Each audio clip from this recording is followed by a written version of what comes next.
El Gran Jalel, Salmo 136, 19 de octubre del 2011. Queridos hermanos y hermanas, hoy quiero meditar con ustedes un salmo que resume toda la historia de la salvación, testimoniada en el Antiguo Testamento.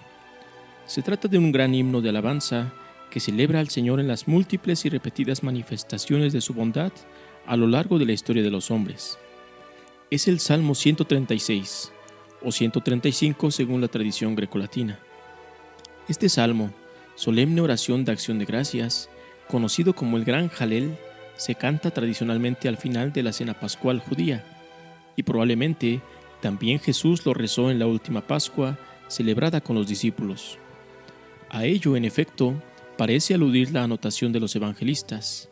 Después de cantar el himno, salieron para el monte de los olivos. El horizonte de la alabanza ilumina el difícil camino del Calvario. Todo el Salmo 136 se desarrolla en forma de letanía, ritmado por la repetición antifonal, porque es eterna su misericordia. A lo largo de la composición se enumeran los numerosos prodigios de Dios en la historia de los hombres y sus continuas intervenciones a favor de su pueblo. Y a cada proclamación de la acción salvífica del Señor responde la antífona con la motivación fundamental de la alabanza, el amor eterno de Dios, un amor que, según el término judío utilizado, implica fidelidad, misericordia, bondad, gracia, ternura. Este es el motivo unificador de todo el Salmo, repetido siempre de la misma forma, mientras cambian sus manifestaciones puntuales y paradigmáticas: la creación, la liberación del éxodo, el don de la tierra, la ayuda providente y constante del Señor a su pueblo y a toda criatura. Después de una triple invitación a la acción de gracias al Dios soberano, se celebra al Señor como aquel que realiza grandes maravillas, la primera de las cuales es la creación, el cielo, la tierra, los astros. El mundo creado no es un simple escenario en el que se inserta la acción salvífica de Dios, sino que es el comienzo mismo de esa acción maravillosa. Con la creación, el Señor se manifiesta en toda su bondad y belleza, se compromete con la vida, revelando una voluntad de bien de la que brota cada una de las demás acciones de salvación. Y en nuestro Salmo, aludiendo al primer capítulo del Génesis, el mundo creado está sintetizado en sus elementos principales, insistiendo en especial sobre los astros, el sol, la luna, las estrellas, criaturas magníficas que gobiernan el día y la noche. Aquí no se habla de la creación del ser humano, pero él está siempre presente.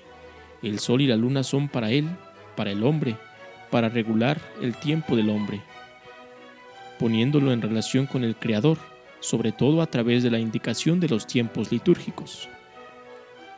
A continuación, se menciona precisamente la fiesta de la Pascua, cuando, pasando a la manifestación de Dios en la historia, comienza el gran acontecimiento de la liberación de la esclavitud de Egipto, del éxodo, trazado en sus elementos más significativos: la liberación de Egipto con la plaga de los primogénitos egipcios, la salida de Egipto, el paso del Mar Rojo, el camino por el desierto hasta la entrada en la tierra prometida. Estamos en el momento originario de la historia de Israel. Dios intervino poderosamente para llevar a su pueblo a la libertad. A través de Moisés, su enviado, se impuso al faraón revelándose en toda su grandeza, y al final venció la resistencia de los egipcios con el terrible flagelo de la muerte de los primogénitos. Así Israel pudo dejar el país de la esclavitud, con el oro de sus opresores, triunfantes, con el signo exultante de la victoria. También en el Mar Rojo, el Señor obra con poder misericordioso. Ante un Israel asustado al verse perseguido por los egipcios, hasta el punto de lamentarse por haber abandonado Egipto, Dios, como dice nuestro Salmo, dividió en dos partes el Mar Rojo y condujo por en medio a Israel. Arrojó al faraón y a su ejército. La imagen del Mar Rojo dividido en dos parece evocar la idea del mar como un gran monstruo al que se corta en dos partes, y de esta forma se vuelve inofensivo. El poder del Señor vence la peligrosidad de las fuerzas de la naturaleza y de las fuerzas militares puestas en acción por los hombres. El mar, que parecía obstruir el camino al pueblo de Dios, deja pasar a Israel a la zona seca y luego se cierra sobre los egipcios, arrollándolos. La mano fuerte y el brazo extendido del Señor se muestran de este modo con toda su fuerza salvífica.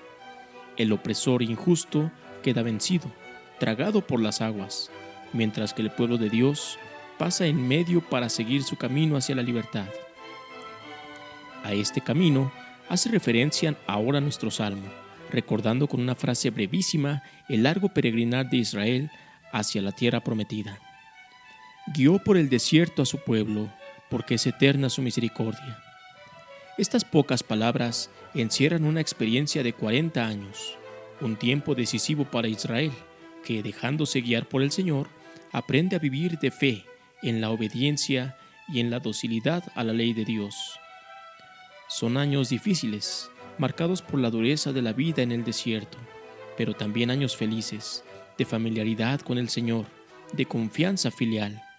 Es el tiempo de la juventud, como lo define el profeta Jeremías, hablando a Israel en nombre del Señor, con expresiones llenas de ternura y de nostalgia. Recuerdo tu cariño juvenil, el amor que me tenías de novia, cuando ibas tras de mí por el desierto, por tierra que nadie siembra. El Señor, como el pastor del Salmo 23 que contemplamos en otra catequesis, durante 40 años guió a su pueblo, lo educó y amó, conduciéndolo hasta la tierra prometida, venciendo también las resistencias y la hostilidad de pueblos enemigos que querían obstaculizar su camino de salvación. En la enumeración que hace nuestro Salmo de las grandes maravillas, se llega así al momento del don conclusivo, a la realización de la promesa divina hecha a los padres. Les dio su tierra en heredad, porque es eterna su misericordia. En heredad a Israel su siervo, porque es eterna su misericordia. En la celebración del amor eterno del Señor, ahora se hace memoria del don de la tierra, un don que el pueblo debe recibir sin posesionarse nunca de ella, viviendo continuamente en una actitud de acogida agradecida y grata. Israel recibe el territorio donde habitar como herencia, un término que designa de modo genérico la posesión de un bien recibido de otro, un derecho de propiedad que, de modo específico, hace referencia al patrimonio paterno. Una de las prerrogativas de Dios es la de donar. Y ahora, al final del camino del Éxodo, Israel, destinatario del don, como un hijo, entra en el país de la promesa realizada. Se acabó el tiempo del vagabundeo, bajo las tiendas, en una vida marcada por la precariedad. Ahora ha comenzado el tiempo feliz de la estabilidad, de la alegría de construir las casas, de plantar los viñedos, de vivir en la seguridad. Pero también es el tiempo de la tentación idolátrica, de la contaminación con los paganos, de la autosuficiencia que hace olvidar el origen del don. Por ello, el salmista menciona la humillación y los enemigos, una realidad de muerte en la que el Señor, una vez más, se revela como Salvador. En nuestra humillación se acordó de nosotros, porque es eterna su misericordia, y nos libró de nuestros opresores, porque es eterna su misericordia. Aquí surge la pregunta: ¿cómo podemos hacer de este salmo nuestra oración? ¿Cómo podemos apropiarnos de este salmo para nuestra oración? Es importante el marco del salmo. El comienzo y el final es la creación. Volveremos sobre este punto. La creación como el gran don de Dios del cual vivimos, en el cual Él se revela en su bondad y grandeza. Por lo tanto, tener presente la creación como don de Dios es un punto común para todos nosotros. Luego sigue la historia de la salvación. Naturalmente, nosotros podemos decir: esta liberación de Egipto, el tiempo del desierto, la entrada en la Tierra Santa y luego los demás problemas están muy distantes de nosotros. No son nuestra historia. Pero debemos estar atentos a la estructura fundamental de esta oración. La estructura fundamental es que Israel se acuerda de la bondad del Señor. En esta historia hay muchos valles oscuros, hay muchos momentos de dificultad y de muerte, pero Israel se acuerda de que Dios era bueno y puede sobrevivir en este valle oscuro, en este valle de muerte, porque se acuerda. Tiene la memoria de la bondad del Señor, de su poder. Su misericordia es eterna. Y también para nosotros es importante acordarnos de la bondad del Señor. La memoria se convierte en fuerza de la esperanza. La memoria nos dice: Dios existe, Dios es bueno, su misericordia es eterna. De este modo, incluso en la oscuridad de un día, de un tiempo, la memoria abre el camino hacia el futuro. Es luz y estrella que nos guía. También nosotros recordemos el bien, el amor misericordioso y eterno de Dios. La historia de Israel ya es una memoria también para nosotros. Cómo se manifestó Dios, cómo se creó su pueblo. Luego Dios se hizo hombre, uno de nosotros, vivió con nosotros, sufrió con nosotros, murió por nosotros. Permanece con nosotros en el sacramento y en la palabra. Es una historia, una memoria de la bondad de Dios que nos asegura su bondad. Su misericordia es eterna. Luego también en estos 2000 años de la historia de la Iglesia está siempre, de nuevo, la bondad del Señor.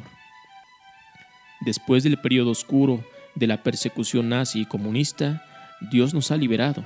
Ha mostrado que es bueno, que tiene fuerza, que su misericordia es eterna. Y del mismo modo que en la historia común, colectiva, está presente esta memoria de la bondad de Dios, nos ayuda y se convierte en estrella de la esperanza. Así también cada uno tiene su historia personal de salvación, y debemos considerar realmente esta historia, tener siempre presente la memoria de las grandes maravillas que ha hecho también en mi vida, para tener confianza. Su misericordia es eterna. Y si hoy me encuentro en la noche oscura, mañana Él me libra, porque su misericordia es eterna. Volvamos al Salmo, porque al final se refiere de nuevo a la creación. El Señor, dice así, da alimento a todo viviente, porque es eterna su misericordia. La oración del Salmo concluye con una invitación a la alabanza. Dad gracias al Dios del cielo, porque es eterna su misericordia. El Señor es Padre bueno y providente, que da la herencia a sus hijos y proporciona a todos el alimento para vivir. El Dios que creó los cielos y la tierra y las grandes luces celestiales, que entra en la historia de los hombres para llevar a la salvación a todos sus hijos, es el Dios que colma el universo, con su presencia de bien, cuidando de la vida y donando pan. El poder invisible del Creador y Señor, cantado en el Salmo, se revela en la pequeña visibilidad del pan que nos da, con el cual nos hace vivir.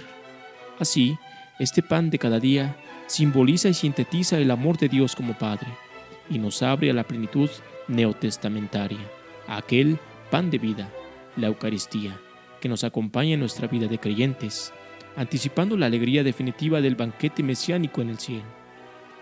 Hermanos y hermanas, la alabanza y bendición del Salmo 136 nos ha hecho recorrer las etapas más importantes de la historia de la salvación, hasta llegar al misterio pascual, donde la acción salvífica de Dios alcanza su culmen. Con gozo agradecido celebremos, por lo tanto, al Creador, Salvador y Padre fiel, que tanto amó al mundo, que entregó a su unigénito, para que todo el que cree en Él no perezca, sino que tenga vida eterna. En la plenitud de los tiempos, el Hijo de Dios se hace hombre para dar la vida, para la salvación de cada uno de nosotros, y se dona como pan en el misterio eucarístico para hacernos entrar en su alianza que nos hace hijos. A tanto llega la bondad misericordiosa de Dios y la sublimidad de su amor para siempre. Por ello, quiero concluir esta catequesis haciendo mías las palabras que San Juan escribe en su primera carta y que deberíamos tener presentes siempre en nuestra oración.